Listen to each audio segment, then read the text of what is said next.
Mga bus unit sa Yellow Bus Line Incorporated gipang harang sa entry ug exit point sa Coronadal City tungod matud pa sa kawalay business permit sumala sa Coronadal LGU.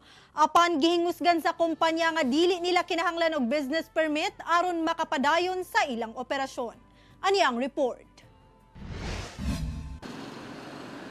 Gimanduan na ni Police Colonel Jomar Alexis Yap, City Director sa General Santos City Police Office, ang 8 ka police station commander sa syudad nga ihanay ang deployment sa mga lugar asa sagad dagsa ang mga tao. Kini atol sa pagdeklara og full alert status sa GSCPO aron ipaniguro ang seguridad karong holiday season.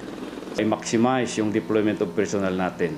Lahat ng pwedeng i-deploy na personnel except yung mga personnel na may ginagampan ng administrative work ay i-deploy natin. Gani karong dagsa na ang mga pasahero sa Eusebio Bulaong Public Terminal dunay personahe nga naga-check og bagahe ug nagapanawagan nga magsuot og face mask. Itawad gyud ang face mask para di ta malangan. Duna sab mga pulis nga naka-standby sa palibot sa Bulaong Terminal. Sa mga private terminal duna sab mga pulis. Magtinabangay matud ang kapulisan ug mga barangay tanod alang sa seguridad.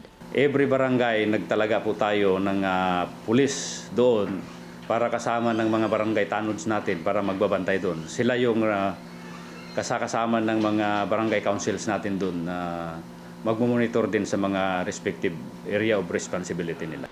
Ginauhag sab ang katawhan nga daling i-report sa contact numbers nga naa sa inyong TV screen o galing dunay mga kadudahang butang, tao o bisan unsa mang crime incidents. Kauban si Gary Balantay sa kamera. Ako si Abby Caballero para sa One Mindanao.